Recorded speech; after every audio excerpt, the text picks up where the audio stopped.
Resident Evil 5.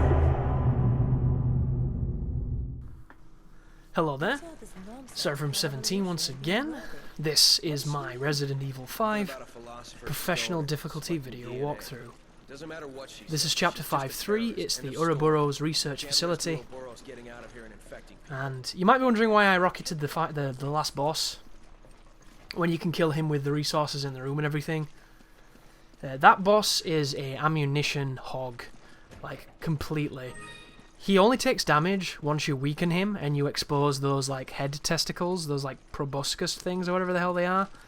And getting them out once you've used all of the explosive devices in that room and the flamethrower and things can be a nightmare, so it involves shooting him a lot. And I don't like shooting that boss. So if I can go back to 3.1 and pick up a free rocket launcher and shoot him with that and end a 15-minute fight in 10 seconds, then to me that's the best thing you can do in that encounter. And I think it's a stress saver too, because that fight's not very fun. Sheva can get caught up in a lot of bad situations, so it just alleviates the problems. And now we're moving into 5.3, where this is arguably the hardest level in the game. And it's difficult because of the Wesker fight. The Wesker fight is not challenging whatsoever once you know what to do. The problem is Sheva. It's always Sheva. You know, there's just nothing you can do. This is going to be another case where I give her the combat vest for defense, and she still dies in one hit, so it doesn't make a difference on that fight. So if you're thinking it's going to give you miracles, it just won't. But that's not to say that they're not useful, you know. Those vests do work, it's just in very specific scenarios. So the first encounter is going to be a bunch of dudes running with AKs. They're going to prioritise movement over shooting, because when they get into position they start aiming. So I'm going to use this, and I'm going to hit them early with the rifle and put them down. At this point, my rifle is nowhere near max damage, but it's got a couple of upgrades on it, so it's really starting to sting. We're going to come up against, I think it's the PSG-1 rather soon, which is a super good rifle because it starts off quite powerful, and it's got, you know, multiple fires. It's semi-automatic, so you can shoot it a bunch of times without having to chamber rounds. But I still think you want to stick with the bolt action, because the bolt action is immediately strong, and in this game, strength is everything for me, which is the reason I've gone for it. And you'll notice Sheva's still using the Dragonov because we've still not upgraded it enough to give her the bow, but we're very close, guys. We're really close. Here is a Reaper, so there's his emission of his defense mechanism. Watch for his stomach to open up so you can see the weak point. I missed it then, apparently. And you see what I mean? It just didn't open. So this is a good example of what I mean when I say I think that this enemy can be a little bullshitty. He didn't kill me then, where I don't know why, because normally when you're that close you're dead, and I couldn't hit his weak point even though I was going full automatic. So, look at that. Sheva. Clutch. At this point, her Dragonov, I think, has max damage on it, so she's actually really dangerous with that gun, and she really helped just then. Props to Sheva. This looks really dark, too, on this video. This section is quite dark, and the lighting is very deliberate, but I didn't think it would record this dark, so I do apologise about that, guys. I mean, you can still see what's happening, but if I'd have known it was going to be this dark, I would have probably adjusted the brightness settings ever so slightly. But that's the problem when you capture. Capturing always makes the quality darker. It's one of those things. It's one of the reasons why you can go in there afterwards with things like contrast and colour correction and post-production resources and lift that brightness a little bit.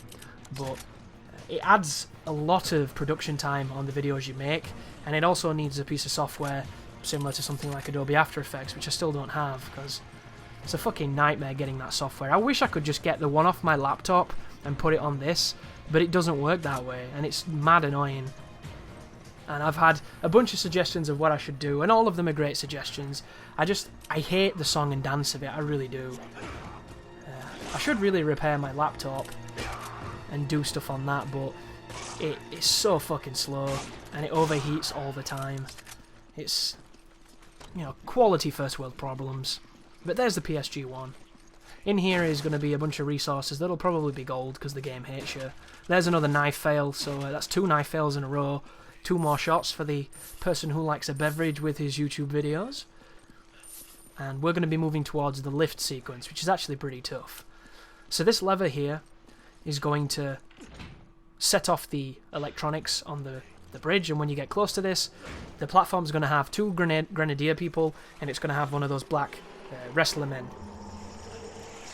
And there is a Reaper spawn, so hit the weak point, hit the shoulder weak point, and then hit the torso. And look at Sheva go. Uh-oh. Sheva? Sheva says no. I couldn't get enough damage off on him. She's empty, that makes sense. I'll let you off, Sheva. But there's him, controlled, killed. It's really simple. The Reapers are not a problem as long as you have either damage or accuracy, preferably both. If you don't, I can imagine them being a big pain in the dick. Or maybe you don't know that you can do 1 bullet in each weak point and then hit it really hard in its chesty thing. But here is the grenade guys, which are really annoying because that first grenade is always closer than it should be. You can press the button and stop their progress. I don't know if the guy on the other side presses it and stops it again, or starts it moving, but I've never had an issue where I couldn't kill most of these people before the end of their ride. Like, he's dead, and then this guy is very close to being done. Be careful of the 3-hit combo, though. It's got a lot of forward momentum, and funnily enough, the best way of dodging it, in my opinion, is to run towards it, because he has trouble angling it around. So if you can put yourself to, you know, be adjacent with him from the side, or parallel, sorry, there's nothing he can really do. Because he has to kind of curve it, and he won't curve it correctly, trust me. But if you back up, and you commit to backing up, you've got to get some good distance, or he will chase you down. They're a bit of an annoyance, but they're not too bad. When we get the upgraded shotgun, when we get the Hydra, those enemies will be nothing, because we'll be able to completely control them. But as soon as you hit this, it's going to spawn some enemies. There's going to be people with shields, and there's going to be a couple of guys with guns. Sheva is really good here, but the problem is she can't do much when they're too close. And if they get that head parasite, she struggles with that as well. And all of these enemies, for some reason, seem to be designed to have La Plagas come out of their heads, which I don't really understand, but it's one of those choices. The music stops telling you that the spawn is over, and now she's going to bring us across this void. As soon as you push forward on the left-hand side of this next platform, the room across for you is going to start spawning people with rocket launchers. The rocket launchers are of course dangerous, but they're also easy to exploit, so all you want to do is back up behind these girders for cover and start sniping them. They cannot hit you for some reason because they always hit the geometry, and all you need to do is hit them a few times in the chest if you don't have a headshot, or take off their face if you do. That one turned into a Plaga, so be careful of him. But they have a very big adventure around that corner before they can get to the player, so you shouldn't have too much trouble. You can wait for them. Sheva's going to be real good here. You'll notice, for purposes of going across that gap without me, I gave her the shotgun. I do that on any moment where she could not defend herself capably, and the shotgun really works for that, which you probably already knew that, and you're probably already doing it, but if you didn't, it is a lifesaver. But she uses the shotgun from some questionable range, so you don't really want to keep her with it because she's just going to blow through your shells. The good news is, I have a lot of shells at this point because I've been rather frugal, so I'm not too concerned about not having shotgun. And as soon as we get the Hydra, every shell's going to count so much more because it fires 3 shells at once, and it only counts 1 for the ammunition, which is really nice. But just wait for anybody else to come, and then check in there for the guys with the shields. If they have the helmets on, it's very difficult to headshot them. That guy has armor, so you want to hit him in the head or in the arms, and then that guy has the ridiculous serpentine centipedal head thing. And he's doing his little dad jog. You know, I'm very angry with you. Bye. There he goes. Oh, and he's exploding. So, at this point in the game, the enemies can swell and inflate, and then they'll explode, and it deals damage. To neutralize the damage to the player, if you shoot them again, they will burst, and it will do no damage to you. However, how did that work? I have no idea. I have God mode on, clearly. That rocket should have killed me. I don't know why it didn't, and I cannot tell you how that happened, but I'm so glad I kept that. I'm so glad that made the winning run, because it goes to show, guys, not all of the bullshit is against you. Sometimes you get favours, and that right there was an angel on my shoulder that took a bullet for us. Or more appropriately, a rocket-propelled grenade. But as I was saying, sorry, when they burst, it doesn't hurt you, but it does hurt Sheva. So if Sheva's in the way, and she's always in the way, she can take a couple hits. I ask for a flash, I get rid of those guys, And the music is still as bombastic, telling me there's more people, and that guy has a rocket launcher, which the splash doesn't seem to affect the zombies too much of their own rockets, and I don't know if that's because they're not close enough to the explosion point, or if it's just a design choice to make it so that they don't all kill themselves like the Grenadier guys do. But whatever it is, it can prove to be dangerous, because the enemy knows where you are through the walls. They're the enemy, the computer, the programming, that's all they are, and they know the player position at all times because that's how they're programmed. So right now, he knows exactly where we are and exactly how close to us he is, and he's selecting through his programming of how he's responding. He's responding by firing rockets at us, but because of the distance, he's shooting them into the wall because he doesn't have a direct line of sight. But if you give him the opportunity to see you as you run around here thinking he can't see you because he's inside that room, he can. So do not just, willy-nilly go in front of this window because he's going to be waiting and he's going to shoot you. Like just then, you see that? He had his aim up, waiting before we were even visible. Because this game doesn't work like reality, guys. It doesn't work like the human eye and how we would assess a threat. It's a video game. The enemy knows. They always know. It's how it works. People say that in fighting games the enemy reads your inputs. They don't read your inputs. They just react in a single frame, which is something no human being can do, because it's too fast. That's all they do, guys. They don't need to read your inputs, because they already know, It's just that thing. They react that quick. I wish I could react that fast, but I took a reaction test the other day, and I couldn't. On the test, apparently, if you were under, I think, 150, you were god tier. And I couldn't get lower than 215, because I'm old as fuck, apparently. But, I was really trying to. I wasn't doing it, by half. I only had about 6 attempts, but I was relaxing my eyes, super highly strung, fully waiting for it, and they mentioned that your monitor can have delay, your mouse can have delay, all kinds of different types of delay that can be happening, but at the end of the day, it's your brain, isn't it?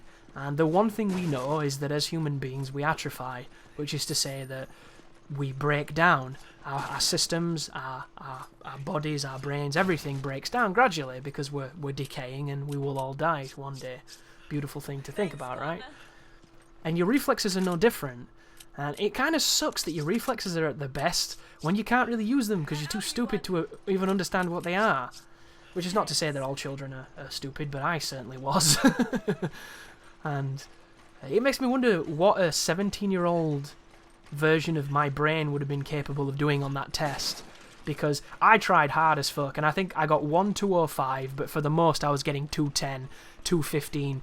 One I got 250 on, really, really hard to do that. And I tend to think of myself as somebody with good reflexes, but then I do something like that and I feel like I'm shit.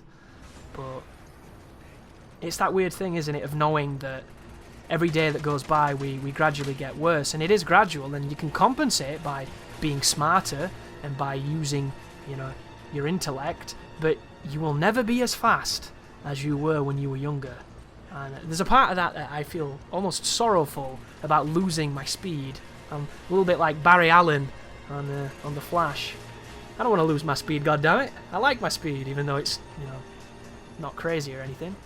So, the rotating platform of bullshit. Everyone's favourite section.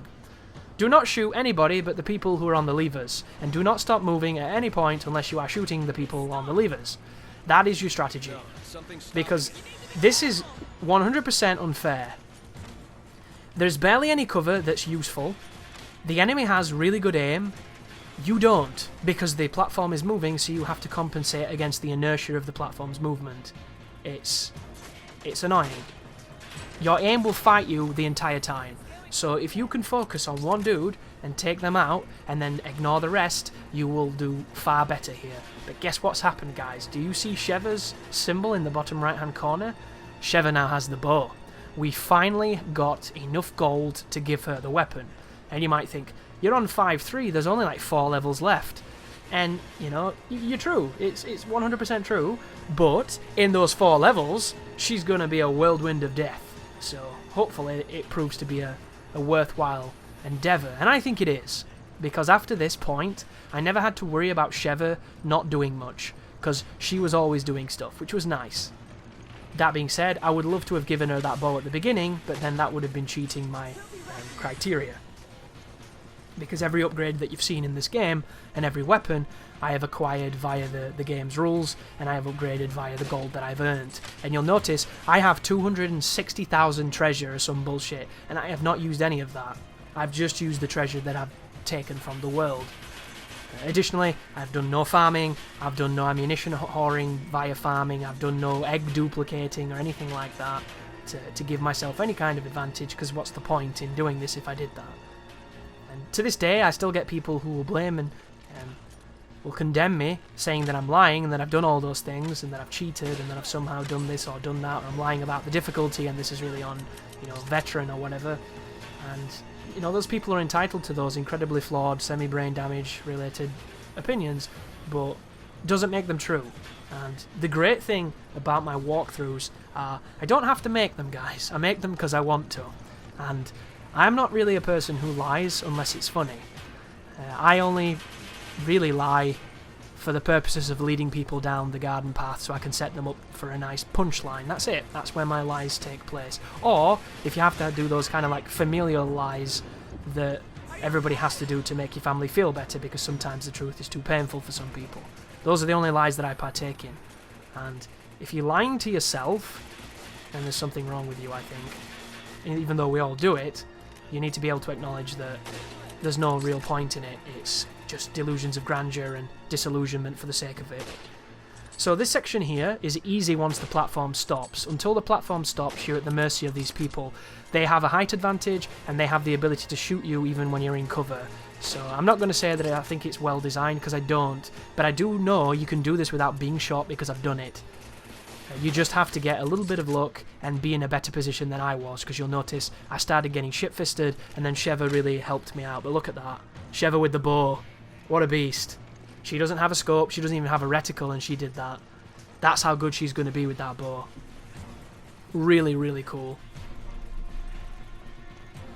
But push forward here, and then you finally get a checkpoint. Did I mention there's no checkpoint on that entire section? Yeah, pretty rough. So, you might have a horror show there, you might find it easy. I got that on one attempt, which is always rare in a recording, but I'm very happy because I know how frustrating that can be. This next room was not one attempt. So, coming up is the... I think this is an infamous room, I really do, because I think it's one of the worst to do just because of the lickers. So, the premise is simple. One person protects the other from the enemies while the other person pushes this big, skip full of trash or whatever it is, so you can get into a room that you could have climbed up to if you had a brain in your head, because there's so many opportunities to climb in this game, but your characters can't, of course. That's the contrived setup for most mechanics in video games. So that you can power on a bridge and then go across the bridge and fight a boss. But of course, it doesn't work that way. The issue you will face is there are so many lickers that are going to be coming towards you that they take an incredible amount of punishment to kill. Additionally, when they get at mid-range, they will start doing that grab that they can do from very, very, very great distances away from you. And I think there should be a prompt to dodge the tongue, but I don't think the game ever gives you one. And I also think that you should be able to shoot the licker with anything, including the knife. Just shoot your knife at him, that'd be great. But one bullet from the TMP should interrupt the stance where they're about to use the tongue, and it should knock them over into a state where they have to recover, which is much slower than they normally recover. Because to me, that would be a balanced mechanic. You wait for them to do their lethal attack, and then you just knock them onto the back, and then they're like turtles where they can't get back up until a certain amount of time, and then voila, you're done. This game doesn't work like that. They have armor during the tongue animation, they get up very quick, and they take an immense amount of bullets to kill. So instead, I'm going to run. I think I might put mines on, because mines can be useful, or I might just use grenades. But you are at the mercy of Sheva's bow, which is really good, but she can't hit everything all the time. Yeah, I'm going to stick some mines here, it seems. Once again, I don't know if that's distance enough for them to be effective, because they all generally blow at the same time, which is annoying. Yeah, they're all going to blow at the same time. But all you do here is you push this, and then you look at the left-hand side of the screen to see if you can see the lickers getting momentum, and then stop pushing, turn around, and throw some grenades at them. I recommend either incendiary or using a flash grenade can help. And all you want to really do is focus on not killing the lickers and focus on pushing this, because if you can push this, you can get free. And there's the first of many grabs to come. You'll notice I don't even bother defending myself, I just focus on pushing, and I managed to get past it with only one grab, which is kind of rare. I really don't like this section too much. As soon as the bridge goes down, you can run towards it, but I died twice because Sheva got killed by lickers, so I think I'm going to back up here and we're probably going to shoot the lickers. Oh no, I'm going to skip them. Yeah, that's how that works. So did you notice how that thing jumped towards where I was running to slash me? That's a fun one. I can't stand that kind of design, I really can't. You know, it's just... It's what makes the game tricky, I guess, you know. They have this ability to do something that supersedes anything you can do, and it's very dangerous. But speaking of danger, welcome to hell. Or welcome to the quickest fight you'll ever see, because I've figured out how to do this really quick. So, go up to the door, trigger this cutscene, put your rocket launcher on, and then stare at your map. The moment Wesker's triangle gets to that corner, fire into the wall. He'll magically teleport, catch the bomb, and all you have to do is shoot it, and the fight is over. Fuck you, Wesker. Fuck you, Shiva. Or Sheva, sorry. Shiva's actually cool. And get ready for the Jill fight, which is coming up. So, you can use this as an opportunity to pick up some treasure, to pick up the Lightning Hawk, and then we have the Jill fight. So the Jill fight is easy. It's just kind of long, and Sheva can be a tard again. So, I cover distance to Jill, and I start entreating her, and then I try and grab her from behind, because I like the booty. Drop her on her back, and then immediately mount her, get in full mount, and proceed to hammer fist her on the chest. But the loop is very simple here, guys, and if you can get her grabbed, Sheva will shoot the bow at it, which does massive damage, I assume, and then she'll do the Hurricane Rana, or whatever that wrestling move is called, and then you can grab on her and start sticking your fingers in. And then all you do is you try and get her to focus on you, you back up to the left, and she'll do a kick, and then you can grab her. This is worthless because the AI can't figure out how to get to her shot. So this is a waste of time. When she breaks this hold, she'll do a quick time event, so be careful here or you'll die. The quick time event is, of course, a one-hit kill. So entreat her, get her to try and kick you, and then grab her in the back. If she does the evade instead of the kick, you're in no danger, grab her in the back. And that's all we're doing here, guys. We're going to bait her into coming for us, we're going to duck to the left, and we're going to grab her from behind. And the music here is wonderful. It's the saving grace of this fight, because this fight's actually not that great, I don't think, but it's really funny in co-op, because the amount of times you'll kill Jill is hilarious. A few things to note. The flip she did just then has a wicked tracking on it and makes it really evil, because she'll just kick you in the face without giving you much notice. When she starts using her guns, she's almost uninterruptible unless you shoot her, but if you shoot her you can kill her, so be very careful with that. Always be aware of the quick time event. And you can do damage to the jewel before you start pulling it off if you let Sheva grab her, but I don't give her the opportunity because I think grabbing her as Chris is the best way of doing this. There's the wrist toss, and here's me sticking my fingers in and starting all pulling and stuff. Which, I don't know. I like the idea of these fights, and I think that they're definitely a spectacle and they're interesting. Oh, there it was, guys. You see it? Instant teleport kick. That's what happens when she does that flip kick and you're out of position. I'm calling bullshit on that move 100% because it's way too fast to be avoided if you're not in position. It's just this game though that you can't really, you know, be too angry because the game's full of it. So grab her this time, dodge the attack, and flip her down, stick your fingers in, and I think this is the final one. So it's not too long when you do it that way. But me and Aiden on our first professional run when we didn't know what we were doing, this took ages. Absolutely ages. And we killed Jill many times. But it was hilarious, and that definitely helps. But there you go, guys. That is probably the biggest challenge so far, and I will see you for the rest of the guide. So thank you for watching, and you take care now.